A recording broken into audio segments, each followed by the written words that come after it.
നമസ്കാരം. മലയാളി വാർത്ത ഇൻസൈഡിലേക്ക് സ്വാഗതം. ആഫ്രിക്കയിലെ ഐസിസ് ക്യാമ്പുകളെ പൂർണ്ണമായി തകർക്കുമെന്ന് അമേരിക്കൻ പ്രസിഡന്റ് ഡൊണാൾഡ് ട്രംപ്. നൈജീരിയയിൽ ഐസിസ് ഭീകരർക്കെതിരെ വ്യോമാക്രമണം നടത്തിയതിനു തൊട്ടുപിന്നാലെ പ്രതികരിക്കുകയായിരുന്നു അമേരിക്കൻ പ്രസിഡന്റ്. നൈജീരിയയിലെ വടക്കു പടിഞ്ഞാറൻ മേഖലയിലുള്ള ഐസിസ് കേന്ദ്രങ്ങൾക്ക് നേർക്കാണ് US അതിശക്തമായ ആക്രമണം നടത്തിയത്. മേഖലയിലെ ക്രിസ്ത്യൻ വിഭാഗങ്ങളെ ലക്ഷ്യമിട്ട് ഭീകരർ നടത്തുന്ന ക്രൂരമായ കൊലപാതകങ്ങൾക്ക് മറുപടിയാണ് ഈ ആക്രമണമെന്ന് അമേരിക്കൻ പ്രസിഡന്റ് പറയുന്നു. US സൈന്യം ഇസ്ലാമിക് സ്റ്റേറ്റ് ഭീകരർക്ക് നേരെ നിരവധി ആക്രമണങ്ങൾ നടത്തിയെന്നാണ് ട്രംപ് പറഞ്ഞത്. നൈജീരിയയിൽ ക്രിസ്ത്യാനികൾക്കെതിരെയുള്ള ആക്രമണം ദിനംപ്രതി എന്നോണം വർദ്ധിക്കുന്നു. ക്രിസ്ത്യാനികളെ കശാപ്പ് ചെയ്യുന്നത് അവസാനിപ്പിക്കണമെന്ന് ട്രംപ് ആവശ്യപ്പെട്ടു. ഇത് സംബന്ധിച്ച മുന്നറിയിപ്പുകൾ താൻ നേരത്തെ തന്നെ ഭീകരർക്ക് നൽകിയിരുന്നതാണ്. തൻ്റെ നേതൃത്വത്തിൽ അമേരിക്ക നിലനിൽക്കുന്നിടത്തോളം കാലം തീവ്രവാദത്തെ വളരാൻ അനുവദിക്കില്ല എന്ന് ട്രംപ് തീർത്തു പറഞ്ഞു. നൈജീരിയയിൽ നടന്ന ആക്രമണം US സൈന്യത്തിന് മാത്രം സാധിക്കുന്നതാണ് എന്ന് ഡൊണാൾഡ് ട്രംപ്. നൈജീരിയൻ ഭരണകൂടത്തിന്റെ അഭ്യർത്ഥനയെ തുടർന്നാണ് ഇത്തരമൊരു ആക്രമണം നടത്തിയത് എന്ന് US സൈന്യം സ്ഥിരീകരിച്ചു. അടുത്ത കാലത്തായി നൈജീരിയയിൽ ക്രിസ്ത്യൻ വിഭാഗങ്ങൾക്ക് നേരെ ഭീകരവാദികൾ ആക്രമണം വർദ്ധിപ്പിച്ചിരുന്നു. നിരവധി ആളുകളെ അവർ തട്ടിക്കൊണ്ടുപോയി. വർഷങ്ങളായി ഐസിസ്, ബോക്കോ ഹറാം തുടങ്ങിയ ഭീകരവാദ സംഘടനകളിൽ നിന്ന് നൈജീരിയ നിരവധി ഭീഷണികൾ നേരിടുന്നു. നേരത്തെ ക്രിസ്ത്യൻ വിഭാഗങ്ങൾക്കെതിരായ ആക്രമണങ്ങളെ തുടർന്ന് നൈജീരിയക്കെതിരെ US വിസ നിയന്ത്രണങ്ങൾ ഉൾപ്പെടെ ഏർപ്പെടുത്തിയിരുന്നു. ക്രിസ്ത്യാനികൾക്കെതിരെയുള്ള ആക്രമണങ്ങൾ വർദ്ധിച്ചതോടെ പ്രത്യേക ആശങ്കയുള്ള രാജ്യം എന്ന നിലയിൽ നൈജീരിയ അമേരിക്ക മാറ്റി നിർത്തി. നൈജീരിയയിൽ തീമഴ പെയ്ച്ചുകൊണ്ട് എന്ത് സന്ദേശമാണ് ട്രംപ് പകർന്നു നൽകുന്നത്? ആഫ്രിക്കയിലെ അമേരിക്കൻ കണ്ണായ ആഫ്രിക്കവും എന്ത് ചെയ്യുന്നു? ഇത്തരം ചോദ്യങ്ങൾക്ക് ഉത്തരം കിട്ടണമെങ്കിൽ കഴിഞ്ഞ കുറെ വർഷങ്ങളായി ആഫ്രിക്കൻ മണ്ണിൽ നടക്കുന്ന ഐസിസ് ആക്രമണങ്ങളുടെ വ്യാപ്തി മനസ്സിലാക്കണം. നൈജീരിയ മാത്രമല്ല, ഡെമോക്രാറ്റിക് റിപ്പബ്ലിക് ഓഫ് കോങ്കോ തുടങ്ങി നിരവധി ആഫ്രിക്കൻ രാജ്യങ്ങളിലെ ക്രിസ്ത്യൻ സമൂഹത്തിനുമേൽ ഇസ്ലാമിക് സ്റ്റേറ്റ് ഭീകരർ നിരന്തര ആക്രമണം നടത്തുന്നു. 2025 ജനുവരി മുതൽ അലൈഡ് ഡെമോക്രാറ്റിക് ഫോഴ്സ് എന്നറിയപ്പെടുന്ന ഇസ്ലാമിക് സ്റ്റേറ്റ് സെൻട്രൽ ആഫ്രിക്ക പ്രവിശ്യ വിവിധ കൂട്ടക്കൊലകളിലായി കുറഞ്ഞത് 967 ക്രിസ്ത്യാനികളെ വധിച്ചു. ഈ കൂട്ടക്കൊലകളിൽ ഭൂരിഭാഗവും നടന്നത് കോങ്കോയിലെ നോർത്ത് കിവു പ്രവിശ്യയിൽ.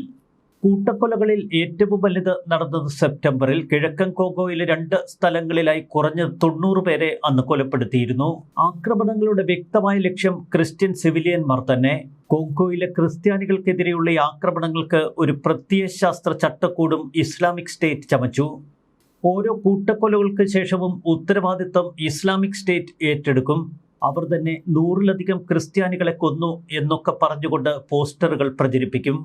മധ്യ ദക്ഷിണാഫ്രിക്കയിലെ ക്രിസ്ത്യൻ പള്ളികളും വീടുകളുമൊക്കെ കത്തിച്ചു കളഞ്ഞ നിരവധി സംഭവങ്ങൾ. മൊസാംബിക്കിലെ വടക്കൻ കാബോ ഡെൽഗാഡോ പ്രവിശ്യയിലെ ചീരോ ജില്ലയിൽ 4 ആക്രമണങ്ങൾ നടത്തിയ ഇസ്ലാമിക് സ്റ്റേറ്റ് അവിടെ നടത്തിയ ആക്രമണങ്ങളുടെ 20 ഫോട്ടോകൾ പുറത്തുവിട്ടു. ഐസിസ് പ്രവർത്തകർ ഗ്രാമങ്ങൾ കൊള്ളയടിക്കുകയും പള്ളിയും വീടുകളുമൊക്കെ കത്തിക്കുന്നതും ഈ ഫോട്ടോകളിൽ വ്യക്തമാണ്. ജിഹാദികൾ അവിശ്വാസി മിലിഷ്യ എന്ന് കരുതുന്ന ക്രിസ്ത്യൻ സിവിലിയന്മാരുടെ തലയെറുത്തു കൊല്ലുന്നത് ഈ ചിത്രങ്ങളിൽ പ്രതിപാദിച്ചിരിക്കുന്നു.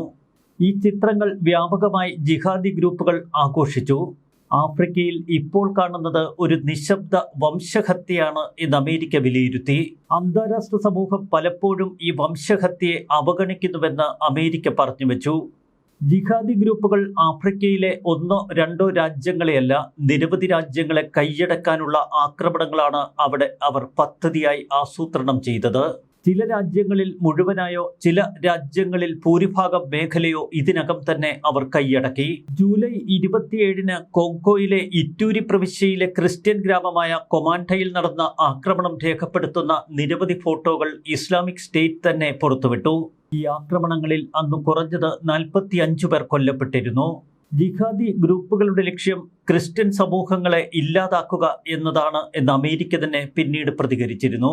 ജൂലൈ 20-നും ജൂലൈ 28-നും ഇടയിൽ കാംബോ ഡെൽഗാഡോവിലെ 3 ജില്ലകളിലായി ഉണ്ടായ ആക്രമണങ്ങളെ തുടർന്ന് പ്രദേശത്ത് നിന്ന് വലിയ തോതിൽ കൂട്ടപ്പലായനമുണ്ടായി.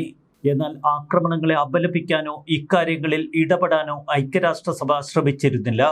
കോങ്കോയിൽ പ്രാർത്ഥനയ്ക്കിടയിൽ 49 ക്രിസ്ത്യാനികളെ കൊന്ന അതിക്രൂരമായ ആക്രമണത്തെ ലിയോ 14 മാർപ്പാപ്പ അപലപിച്ചിരുന്നു. ഗ്രാമീണരെ ചിരച്ഛേദം ചെയ്യുക, കുട്ടികളെ തട്ടിക്കൊണ്ടുപോയി തൊഴിലാളികളായോ ബാലപട്ടാളക്കാരായോ ഉപയോഗിക്കുക തുടങ്ങിയ ആരോപണങ്ങളാണ് ഇസ്ലാമിക് സ്റ്റേറ്റിനുമേൽ ആ പ്രദേശവാസികൾ ചുമത്തുന്നത്. ഭീകരതയുടെ കാര്യത്തിൽ ട്രംപ് ഭരണകൂടം ശക്തമായ നിലപാടെടുക്കുമെന്ന് തുടർന്ന് വൈറ്റ് ഹൗസ് വ്യക്തമാക്കിയിരുന്നു. ആഫ്രിക്കയിൽ നടക്കുന്ന വംശഹത്യക്കെതിരെ വാഷിംഗ്ടണിൽ വലിയ തോതിൽ പ്രചാരകരുണ്ടായി. അവർ അതിശക്തമായി ആക്രമണങ്ങളെ അപലപിച്ചു.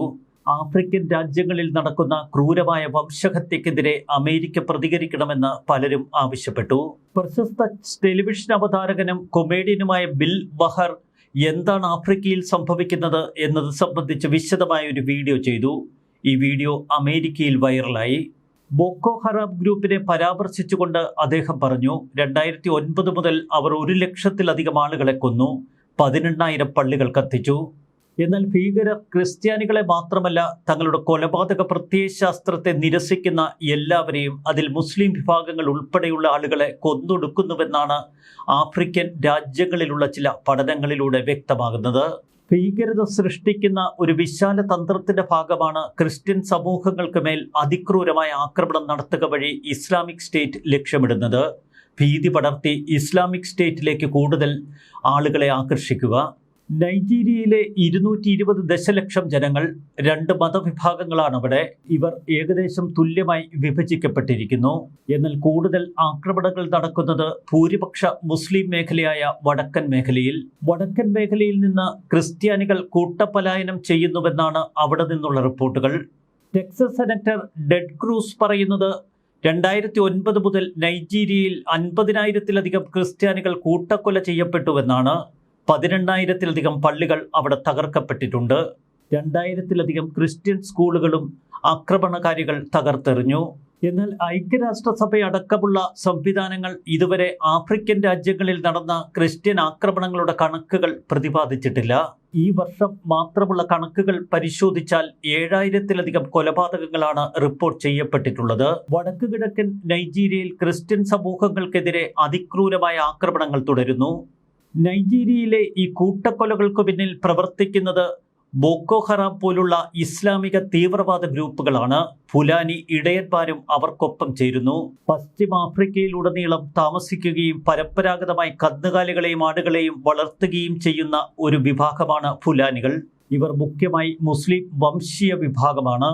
എന്നാൽ നൈജീരിയയിലുടനീളമുള്ള മുസ്ലിം ക്രിസ്ത്യൻ വിഭാഗങ്ങളുമായും ഫുലാനി വിഭാഗം ഇടയ്ക്കിടെ സംഘർഷങ്ങളിൽ ഏർപ്പെടാറുണ്ട് എന്ന് റിപ്പോർട്ടുകൾ. ഇവരെ പൊതുവെ നൈജീരിയൻ കൊള്ളക്കാർ എന്നാണ് വിശേഷിപ്പിക്കുന്നത്. എന്നാൽ അടുത്ത കാലത്തായി ക്രിസ്ത്യൻ സമൂഹങ്ങൾക്ക് നേരെ അവർ അതിക്രൂര ആക്രമണങ്ങൾ തുടക്കുന്നു. ഇസ്ലാമിക് സ്റ്റേറ്റ് സ്വാധീനമാണ് അതിനുള്ള കാരണം. ഖിലാഫത്തിന്റെ പ്രേതം ആഫ്രിക്കയെ പിടികൂടിയ ഏറ്റവും സംഘർഷഭരിതമായ നാളുകളിലൂടെയാണ് ലോകം കടന്നുപോകുന്നത്. അതുകൊണ്ട് തന്നെ അമേരിക്കൻ ഇടപെടലുകളെ ലോകം വളരെ ജാഗ്രതയോടെ നോക്കിക്കാണുന്നു. യുക്രൈൻ യുദ്ധം, ഗാസയിലെ പുതിയ സംഘർഷങ്ങൾ, തുടർച്ചയായ വൻശക്തി മത്സരം, ഇതിനിടയിൽ ആഗോള ശ്രദ്ധ പൂർണ്ണമായും നഷ്ടപ്പെട്ട ഒരു പ്രദേശമാണ് ആഫ്രിക്കൻ രാജ്യങ്ങൾ. ഇവിടെ ഇപ്പോൾ ഇസ്ലാമിക് സ്റ്റേറ്റ് ആധുനിക ജിഹാദിസിലെ ഏറ്റവും വിജയകരമായ തന്ത്രങ്ങൾ ആവിഷ്കരിക്കുന്നു. കൂട്ടക്കൊലയും വംശഹത്യയുമാണ് അവരുടെ പ്രഖ്യാപിത ലക്ഷ്യം. ലോകത്തിലെ ദുർബലമായ ഭൂഖണ്ഡം പൂർണ്ണമായും തങ്ങളുടെ കാൽക്കീഴിലാക്കുകയാണ് അവരുടെ ലക്ഷ്യം. മിഡിൽ ഈസ്റ്റിൽ ഇസ്ലാമിക് സ്റ്റേറ്റിനുള്ള സ്വാധീനം നഷ്ടപ്പെട്ടത് അവരെ അസ്വസ്ഥരാക്കി. അതിനു പിന്നാലെ ആഫ്രിക്കൻ രാജ്യങ്ങളിലേക്ക് അവരുടെ ശ്രദ്ധ തിരിച്ചു. 2017 ഐസിസ് ആക്രമണങ്ങളിൽ ഭൂരിപക്ഷവും നടന്നത് ഇറാഖിലും സിറിയയിലും കേന്ദ്രീകരിച്ച്. എന്നാൽ ആഫ്രിക്കൻ പ്രദേശങ്ങളിലേക്ക് പിന്നീട് അവർ ചുവടുമാറ്റി. ആഫ്രിക്കൻ ഐസിസിന് അടുത്ത കാലത്തായി അവരുടെ സംഘടനകൾ വർദ്ധിച്ചു വരുന്ന ഒരു സാമ്പത്തിക സ്വയം പര്യാപ്തതയിലെത്തി. മിക്ക സ്ഥലങ്ങളിലും അവർ പ്രാദേശിക യുദ്ധ സമ്പദ് വ്യവസ്ഥകൾ വികസിപ്പിച്ചെടുത്തു. തദ്ദേശവാസികൾ, കർഷകർ, വ്യാപാരികൾ, ഗതാഗതക്കാർ എന്നിവരെ കൊള്ളയടിച്ചാണ് അവരുടെ ഭൂരിഭാഗം വരുമാനവും അവർ ആർജിക്കുന്നത്. മോചനദ്രവ്യം ആവശ്യപ്പെട്ട് വരുമാനമുണ്ടാക്കുന്നതിനായി വിദേശ ഉദ്യോഗസ്ഥർ ഉൾപ്പെടെ നിരവധി വ്യക്തികളെ അവർ തട്ടിയെടുക്കുന്നു. സ്വർണം, കന്നുകാലികൾ, മറ്റു വസ്തുക്കൾ എന്നിവ കടത്തുന്നതുൾപ്പെടെ നിയമവിരുദ്ധ വ്യാപാര മാർഗങ്ങളുടെ നിയന്ത്രണം അവർ കൈക്കലാക്കി. ആധുനിക ഉപകരണങ്ങളും ആയുധങ്ങളും ഒക്കെ സ്വന്തമാക്കാൻ സൈനിക താവളങ്ങൾ കേന്ദ്രീകരിച്ച് അവർ റെയ്ഡുകൾ സംഘടിപ്പിക്കുന്നു. ആഫ്രിക്കയിലെ ഭീകരവാദത്തിനെതിരെ ഒരു ദിശാബോധം ലോകത്ത് വളരുന്നില്ല. ഭീകരതയ്ക്കെതിരെയുള്ള ആഗോള യുദ്ധത്തിന്റെ ഒരു വശങ്ങളിലും ആഫ്രിക്കൻ രാജ്യങ്ങളില്ല, പ്രത്യേകിച്ച് നൈജീരിയ പോലെ ഏറെ അസ്വസ്ഥമാക്കപ്പെട്ട പ്രദേശം. 2020-നും 2025-നുമിടയിൽ ഇസ്ലാമിക് സ്റ്റേറ്റിനെ ഒരു പരാജയപ്പെട്ട സംവിധാനമായി കണ്ടത് ലോകത്തിന്റെ തെറ്റ്. യൂറോപ്യൻ യൂണിയൻ രാജ്യങ്ങളുടെ ശ്രദ്ധ പൂർണ്ണമായി ഇസ്ലാമിക് സ്റ്റേറ്റിൽ നിന്ന് മാറിയിരുന്നു.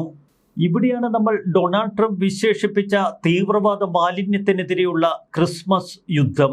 ക്രിസ്ത്യാനികളെ പീഡിപ്പിക്കാൻ തുടർന്നും ഇസ്ലാമിക് സ്റ്റേറ്റ് തീവ്രവാദികൾ ശ്രമിച്ചാൽ അവർ വലിയ വില നൽകേണ്ടി വരുമെന്ന് ട്രംപ് മുന്നറിയിപ്പ് നൽകുന്നു. ഇന്നലെ ഡൊണാൾഡ് ട്രംപ് ലോകത്തോട് പറഞ്ഞത്, ഇന്ന് രാത്രി കമാൻഡർ ഇൻ ചീഫ് എന്ന നിലയിൽ എൻ്റെ നിർദ്ദേശപ്രകാരം വടക്ക് പടിഞ്ഞാറൻ നൈജീരിയയിലെ ഐസിസ് തീവ്രവാദ കേന്ദ്രങ്ങൾക്ക് നേരെ അമേരിക്ക ശക്തവും മാരകവുമായ ആക്രമണം നടത്തിയെന്നാണ്. യുദ്ധക്കപ്പലിൽ നിന്ന് വിക്ഷേപിച്ച ഒരു പ്രൊജക്ടൈൽ ഐസിസ് കേന്ദ്രങ്ങൾക്കുമേൽ പതിക്കുന്ന ദൃശ്യങ്ങൾ തുടർന്ന് പെന്റഗൺ പുറത്തുവിട്ടു. നമ്മുടെ സൈന്യത്തെ ദൈവം അനുഗ്രഹിക്കട്ടെ. മരിച്ച തീവ്രവാദികൾ ഉൾപ്പെടെ എല്ലാവർക്കും ക്രിസ്മസ് ആശംസകൾ. ക്രിസ്ത്യാനികൾക്കെതിരായ അവരുടെ കൂട്ടക്കൊല തുടർന്നാൽ ഇനിയും നിരവധി ഭീകരർ തുടച്ചു മാറ്റപ്പെടും. 2009 മുതൽ വടക്കു കിഴക്കൻ മേഖലയിൽ തീവ്രവാദ ഗ്രൂപ്പായ ബോക്കോ ഹറാം നേതൃത്വം നൽകുന്ന ജിഹാദി കലാപത്തെ തുടർന്ന് നൈജീരിയ ആഭ്യന്തര കലാപത്താൽ ഉഴലുകയാണ്. നവംബറിൽ തോക്കുകൾ കൊണ്ട് തീവ്രവാദികളെ നേരിടുമെന്ന് ട്രംപ് ഭീഷണിപ്പെടുത്തിയിരുന്നു.